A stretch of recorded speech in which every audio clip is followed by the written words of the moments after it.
നിലമ്പൂർ വനത്തിൽ നിന്ന് മാവോയിസ്റ്റുകളുടെ മൃതദേഹം പുറത്തെത്തിച്ചു. മൃതദേഹങ്ങൾ കോഴിക്കോട് മെഡിക്കൽ കോളേജിലേക്ക് കൊണ്ടുപോയി. പുറത്തുവന്ന ചിത്രങ്ങളിൽ മാവോയിസ്റ്റുകൾ ധരിച്ചിരുന്നത് പോരാളികളുടെ വേഷം. അതേസമയം മാവോയിസ്റ്റ് താവളത്തിൽ നടത്തിയ പരിശോധനയിൽ സ്ഫോടക ശേഖരം കണ്ടെത്തി. വിവരങ്ങളുമായി KT സ്വാലിഹ് ചേരുകയാണ്. സ്വാലിഹ്, മൃതദേഹങ്ങൾ കോഴിക്കോട് മെഡിക്കൽ കോളേജിലേക്ക് കൊണ്ടുപോയിരിക്കുകയാണോ? പോസ്റ്റ്മോർട്ടം നടപടികൾ ഇന്ന് തന്നെ പൂർത്തിയാക്കുമോ? അത് എപ്പോഴേക്കും പൂർത്തിയാക്കാൻ കഴിയും?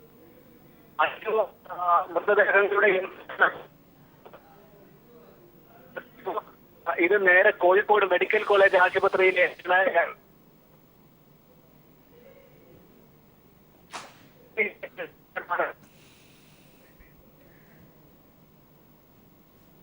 നിലമ്പൂർ വനത്തിൽ നിന്ന് മാവോയിസ്റ്റുകളുടെ മൃതദേഹം പുറത്തെത്തിച്ചു. പോസ്റ്റ്മോർട്ടം നടപടികൾക്കും മറ്റുമായി കോഴിക്കോട് മെഡിക്കൽ കോളേജിലേക്ക് മൃതദേഹങ്ങൾ കൊണ്ടുപോയിരിക്കുകയാണ്.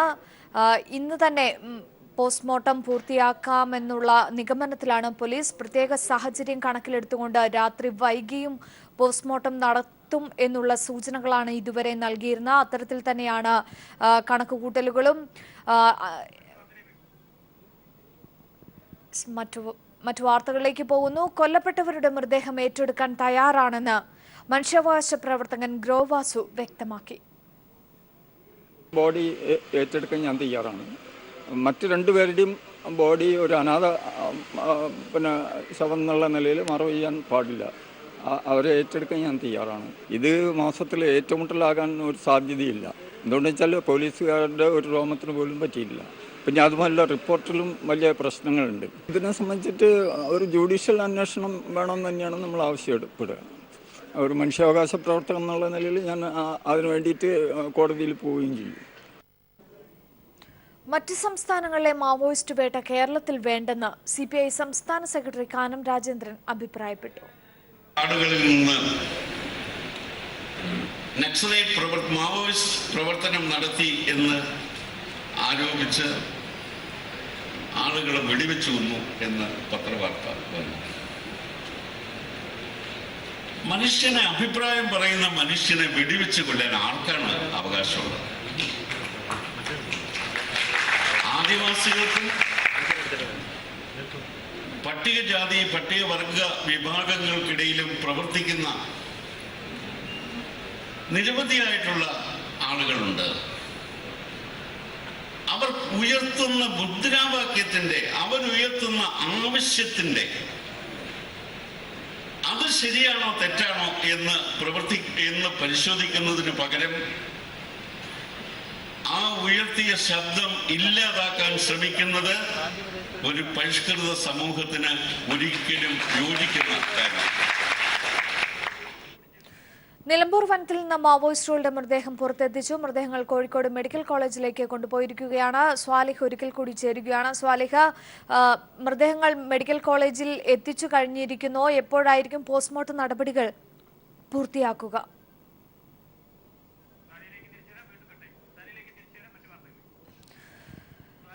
ചില സാങ്കേതിക തടസ്സങ്ങൾ. സ്വാലിഹിലേക്ക് തിരിച്ചെത്താം. മറ്റു വാർത്തകളിലേക്ക് പോകുന്നു. നോട്ട് പിൻവലിക്കൽ നടപടിയിലെ ഭരണഘടനാ സാധുത പരിശോധിക്കുമെന്ന് സുപ്രീം കോടതി. ഹർജി ചീഫ് ജസ്റ്റിസിന്റെ ബെഞ്ച് വെള്ളിയാഴ്ച പരിഗണിക്കും.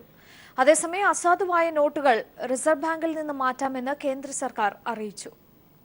1000-ന്റെയും 500 രൂപയുടെയും പഴയ നോട്ടുകൾ ഡിസംബർ 30 വരെ റിസർവ് ബാങ്ക് കൗണ്ടറുകളിൽ നിന്ന് മാറിയെടുക്കാമെന്നാണ് RBIയുടെ പുതിയ ഉത്തരവ്. കേരളത്തിൽ കൊച്ചിയിലും തിരുവനന്തപുരത്തുമാണ് റിസർവ് ബാങ്ക് കൗണ്ടറുകൾ ഉള്ളത്. ആവശ്യമായ രേഖകളുമായി എത്തി 2000 രൂപ വരെയാണ് മാറിയെടുക്കാവുന്നത്. ബാങ്ക് അക്കൗണ്ടുകൾ ഇല്ലാത്തവർക്ക് അക്കൗണ്ട് തുറക്കാൻ നടപടിക്രമങ്ങൾ വേഗത്തിലാക്കാനും ബാങ്കുകൾക്ക് നിർദ്ദേശമുണ്ട്. 500-1000 രൂപ നോട്ടുകൾ ബാങ്ക് അക്കൗണ്ടുകളിൽ നിക്ഷേപിക്കാം. അതേസമയം നോട്ട് പിൻവലിക്കൽ നടപടി ഭരണഘടനാ ലംഘനമാണോ എന്ന് പരിശോധിക്കുമെന്ന് സുപ്രീം കോടതി വ്യക്തമാക്കി. കൃത്യമായ ആസൂത്രണമില്ലാതെയാണ് സർക്കാർ തീരുമാനം നടപ്പാക്കിയതെന്നും ഇതിന്റെ ആധികാരികത തെളിയിക്കുന്ന രേഖകൾ ഹാജരാക്കുമെന്നും ഹർജിക്കാർക്ക് വേണ്ടി ഹാജരായ Kapil Sibal chief justice TS ഠാക്കൂറിന്റെ ബെഞ്ച് മുമ്പാകെ ചൂണ്ടിക്കാട്ടി. എന്നാൽ ജനങ്ങളുടെ ദുരിതം കുറയ്ക്കുന്നതിനായി നടപടികൾ സ്വീകരിച്ചുവെന്നാണ് കേന്ദ്ര സർക്കാർ സുപ്രീം കോടതിയിൽ സത്യവാങ്മൂലം നൽകിയിരിക്കുന്നത്. നോട്ട് പിൻവലിക്കലുമായി ബന്ധപ്പെട്ട മറ്റു ഹർജികൾക്കൊപ്പം ഈ ഹർജിയും ഡിസംബർ 2-ന് സുപ്രീം കോടതി പരിഗണിക്കും. News bureau, Delhi. നോട്ടുകൾ അസാധുവാക്കുന്നതിന് മുൻപ് ബീഹാറിൽ വൻ ഭൂമി ഇടപാട് നടന്നതായി രേഖകൾ.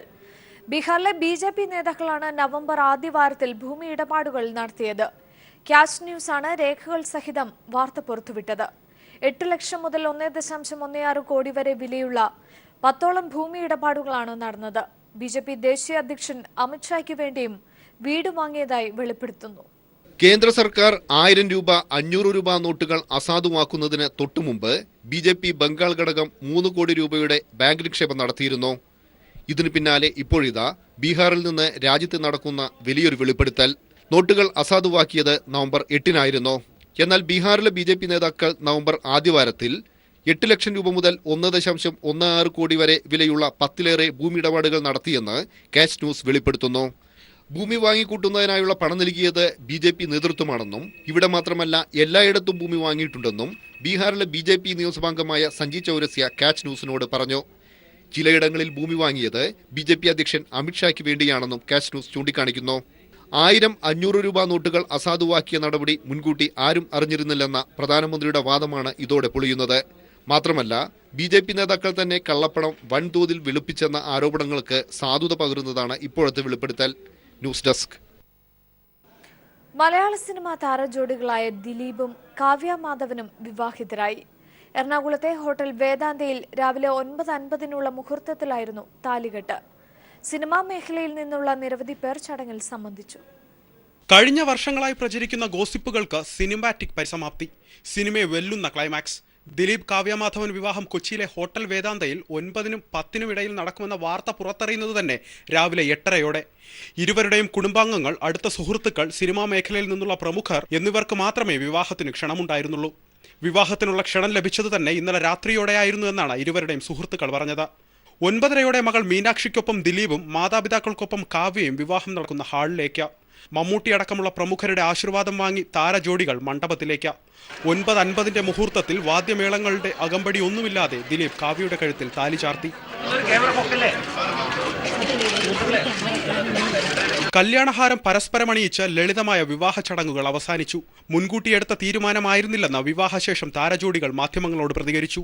ഞാൻ കല്യാണം കഴിക്കുകയാണെങ്കിൽ എൻ്റെ പേരിൽ ബലിയാടായ ഒരാളെ തന്നെ കല്യാണം കഴിക്കാൻ ഞാൻ തീരുമാനിച്ചു. എൻ്റെ മകൾക്ക് പൂർണ്ണ സമ്മതത്തോടുകൂടി കാവ്യയുടെ വിഷയങ്ങൾ സംസാരിച്ചു.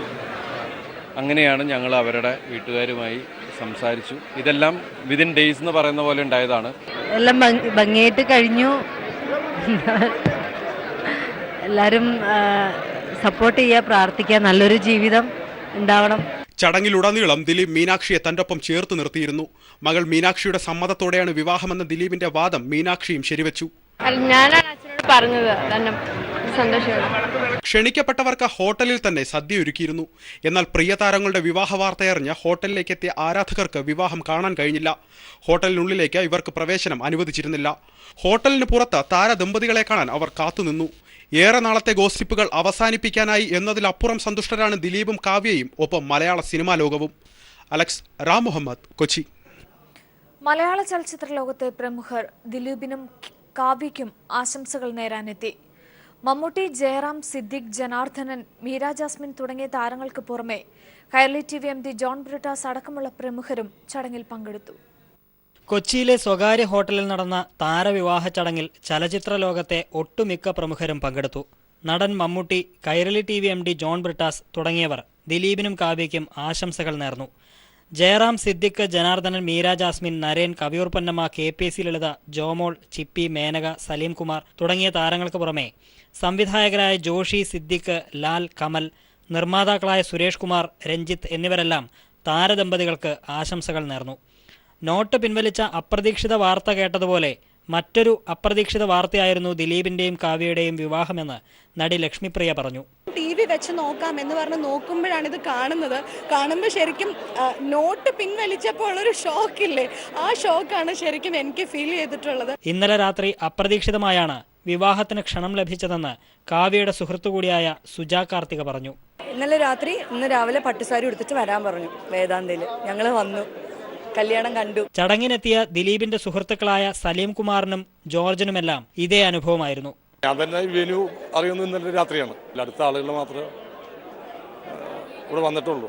താരജോഡികൾ താരദമ്പതികളാവുന്ന നിമിഷത്തിന് സാക്ഷികളാവാനെത്തിയവരിൽ പലരും ഇരുവർക്കുമൊപ്പം സെൽഫി എടുത്താണ് മടങ്ങിയത്. News bureau, Kochi. People impact Thiruvithamkoor Devaswom ബോർഡിന്റെ വെബ്സൈറ്റിൽ ശബരിമലയുടെ ദൃശ്യങ്ങളുടെ തത്സമയ സംരക്ഷണം റദ്ദാക്കി. പീപ്പിൾ വാർത്തയെ തുടർന്നാണ് നടപടി. വിവരങ്ങളുമായി ബിജേഷ് ചേരുകയാണ്. ബിജേഷ്, സുരക്ഷാ കാരണങ്ങൾ ചൂണ്ടിക്കാട്ടിക്കൊണ്ട് തന്നെയാണോ സംപ്രേഷണം റദ്ദാക്കിയിരിക്കുന്നത്? മറ്റു വിവരങ്ങൾ കൂടി. അഞ്ജു, ലോകത്തിന്റെ ഏത് കോണിൽ നിന്നും ശബരിമലയിലെ തത്സമയ സംപ്രേഷണം കാണാവുന്ന തരത്തിൽ ഇന്നലെയായിരുന്നു പുതിയ വെബ്സൈറ്റ് തിരുവിതാംകൂർ ദേവസ്വം ബോർഡ് ആരംഭിച്ചിരുന്നത്. ഇതിന് സുരക്ഷാ ചുമതലയുള്ള ഉദ്യോഗസ്ഥന്റെ അനുവാദം വാങ്ങിയിരുന്നില്ല. വിഷ്വൽ TV ഇത് വലിയ വാർത്തയാക്കുകയും ചെയ്തിരുന്നു. ഇതിനെ തുടർന്ന് അതീവ സുരക്ഷാ മേഖലയിൽപ്പെടുന്ന ശബരിമലയുടെ തത്സമയ സംപ്രേഷണം നിർത്തിവെക്കണമെന്നാവശ്യപ്പെട്ട് special police officer Devaswom executive ഓഫീസർക്ക് നിർദ്ദേശം നൽകിയിരുന്നു. അതോടൊപ്പം തന്നെ ഇതുമായി ബന്ധപ്പെട്ട റിപ്പോർട്ടുകൾ ഉന്നത പോലീസ് ഉദ്യോഗസ്ഥന്മാർക്ക് അയച്ചു കൊടുക്കുകയും ചെയ്തിരുന്നു. ഇതിനെ തുടർന്നാണ് ഇപ്പോൾ പ്രത്യേക സംപ്രേഷണം നിർത്തിവെക്കാൻ ഉത്തരവായിരിക്കുന്നത്. ഇനി വെബ്സൈറ്റ് വഴി തത്സമയ സംപ്രേഷണം ആരംഭിക്കണമെങ്കിൽ ആഭ്യന്തര വകുപ്പിന്റെ പ്രത്യേക അനുമതി വാങ്ങിയാലേ സാധിക്കുകയുള്ളൂ. ശബരിമലയെ അതീവ സുരക്ഷാ മേഖലയെ പ്രഖ്യാപിച്ച സാഹചര്യത്തിൽ ആഭ്യന്തര വകുപ്പ് അത്തരത്തിൽ ഒരു അനുമതി നൽകാനുള്ള സാധ്യത വളരെ വിരളമാണ്. ദേവസ്വം ബോർഡ് പുതിയ വെബ്സൈറ്റ് ആരംഭിക്കുന്നതിനെയും അതിൽ തത്സമയ സംപ്രേഷണം നടത്തുന്നതിനെയും ദേവസ്വം ബോർഡ് അംഗം കെ രാഘവൻ ശക്തമായി എതിർത്തിരുന്നു. ഈ എതിർപ്പിനൊക്കെ മറികടന്നായിരുന്നു പുതിയ വെബ്സൈറ്റ് ആരംഭിച്ചതും തത്സമയ സംപ്രേഷണം നടത്തിയിരുന്നത്. ശരി, ബിജേഷാണ് വിവരങ്ങൾ നൽകിയത്. ശബരിമല ക്ഷേത്രത്തിന്റെ പേര് മാറ്റാനുള്ള ദേവസ്വം ബോർഡ് ഉത്തരവിനെതിരെ പന്തളം രാജകുടുംബം. പേര് മാറ്റുന്നത് നിയമവിരുദ്ധവും സംശയകരവുമാണെന്ന് പന്തളം കൊട്ടാരം നിർവാഹക സംഘം പ്രസിഡന്റ് PG ശശികുമാർ വർമ്മ പറഞ്ഞു. ദേവസ്വം ബോർഡിന് ക്ഷേത്രത്തിന്റെ ഭരണാധികാരം മാത്രമാണുള്ളതെന്നും ആചാരാനുഷ്ഠാനങ്ങളിൽ ഇടപെടാനാകില്ലെന്നും അദ്ദേഹം വ്യക്തമാക്കി. ശബരിമല ധർമ്മശാസ്ത്ര ക്ഷേത്രമെന്നത് അയ്യപ്പസ്വാമി ക്ഷേത്രമെന്ന് പുനർനാമകരണം ചെയ്യാനുള്ള തിരുവിതാംകൂർ ദേവസ്വം ബോർഡിന്റെ നീക്കം അംഗീകരിക്കാനാകില്ലെന്ന് പന്തളം രാജകുടുംബാംഗവും കൊട്ടാരം നിർവാഹക സംഘം പ്രസിഡന്റുമായ PG ശശികുമാർ വർമ്മ പറയുന്നു. പേരുമാറ്റാൻ ബോർഡിന് അധികാരമില്ല. ഇത് നിയമവിരുദ്ധമാണ്. ആ പേര് മാറ്റാൻ ഇന്ന് നിലവിലുള്ള ഒരു നിയമവും അനുവദിക്കുന്നില്ല. ദേവഹിതം അറിയുകയും ഭക്തഹിതം അറിയുകയും രാജഹിതം അറിയുകയും തന്ത്രിഹിതം അറിയുകയും ഒക്കെ ചെയ്തെങ്കിൽ മാത്രമേ ഒരു പേര് മാറ്റുന്നതിനെക്കുറിച്ച് ചിന്തിക്കാൻ തന്നെ കഴിയുള്ളൂ. പേരുമാറ്റൽ ശബരിമല സ്ത്രീ പ്രവേശന കേസിൽ സുപ്രീം കോടതിയിൽ പുതിയ വാദം ഉന്നയിക്കാനാകാമെന്നും അദ്ദേഹം പറഞ്ഞു. ശബരിമലയിലെ നിലവിലുള്ള ആചാരാനുഷ്ഠാനങ്ങൾ അതുപോലെ നടത്തുകയാണ് ദേവസ്വം ബോർഡിന്റെ ചുമതലയെന്ന് 1950 തിരുവിതാംകൂർ കൊച്ചിൻ ഹിന്ദുമത സ്ഥാപന നിയമം വ്യക്തമാക്കുന്നുണ്ട്. ഉദയാസ്തമന പൂജ ഒഴിവാക്കിയതും എഴുന്നള്ളത്തിൽ മാറ്റം വരുത്തിയതുമടക്കമുള്ള നടപടികൾ തെറ്റാണ്. ആചാരങ്ങളെ അവഗണിക്കുന്ന ഒരു രീതിയാണ് ദേവസ്വം ബോർഡിന്റെ ഭാഗത്തുനിന്ന് മുമ്പുണ്ടായിട്ടുള്ളത്. അത് ഇപ്പോൾ കുറെ കൂടെ ശക്തമായി എന്നുള്ളതാണ്. ശബരിമല ക്ഷേത്രവുമായി ബന്ധപ്പെട്ട കാര്യങ്ങളിൽ പന്തളം രാജകുടുംബവുമായി ദേവസ്വം ബോർഡ് കൂടിയാലോചനകൾ നടത്താറില്ല. ബോർഡിന്റെ പല തീരുമാനങ്ങളും സംശയകരമാണെന്നും ആചാരവിരുദ്ധ നടപടികൾക്കെതിരെ ഭക്തർ പ്രതികരിക്കണമെന്നും ശശികുമാർ വർമ്മ പറഞ്ഞു.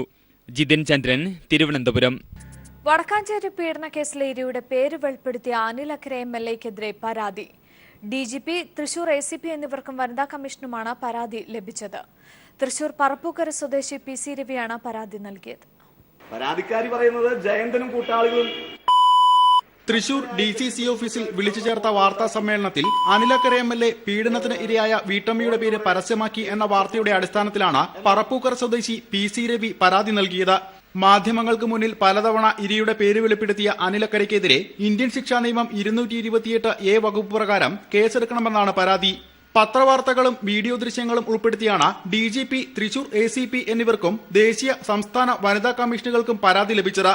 DCC പ്രസിഡന്റ് PA മാധവന്റെ നേതൃത്വത്തിലാണ് വാർത്താ സമ്മേളനം നടന്നതെന്നും PA മാധവനെതിരെയും കേസെടുക്കണമെന്നും പരാതിയിൽ ആവശ്യപ്പെടുന്നു. അബദ്ധവശാൽ സംഭവിച്ചതല്ലെന്ന് തെളിയിക്കും വിധം 1 മണിക്കൂർ നീണ്ട വാർത്താ സമ്മേളനത്തിൽ ഇരയുടെ പേര് പലതവണയാണ് അനിലക്കര വെളിപ്പെടുത്തിയത്. ജയന്തന്റെ ബാങ്ക് അക്കൗണ്ട് പരിശോധിച്ചാൽ അല്ലെങ്കിൽ ഇതുമായി ബന്ധപ്പെട്ട പരാതിക്കാരി അന്വേഷണ സംഘത്തിനെതിരെ ആരോപണം ഉന്നയിക്കാൻ വിളിച്ചു ചേർത്ത വാർത്താ സമ്മേളനത്തിൽ ഇരയുടെ പേര് പരസ്യമാക്കിയതോടെ അനിലക്കര MLA കുരുക്കിലായിരിക്കുകയാണ്. News bureau, Thrissur. തൃശൂർ കളക്ടറേറ്റിന് മുന്നിൽ യൂത്ത് കോൺഗ്രസ് നടത്തിയ മാർച്ചിൽ പോലീസിന് നേരെ കല്ലേറ്. അനിൽ അക്കരെ MLA-യുടെ നേതൃത്വത്തിലായിരുന്നു കോൺഗ്രസ് പ്രതിഷേധം. പോലീസ് ലാത്തി വീശി. അനിൽ അക്കരെ MLA മർദ്ദിച്ചുവെന്നാരോപിച്ച് തൃശൂർ ജില്ലയിൽ കോൺഗ്രസ് ഹർത്താലിന് ആഹ്വാനം ചെയ്തു.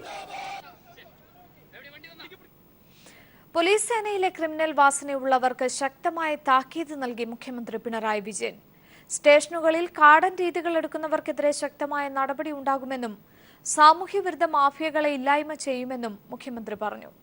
സംസ്ഥാനത്തെ തന്ത്രപ്രധാന കേന്ദ്രങ്ങളിൽ CCTV ക്യാമറകൾ സ്ഥാപിക്കാൻ നിർദ്ദേശം നൽകിയതായും മുഖ്യമന്ത്രി വ്യക്തമാക്കി.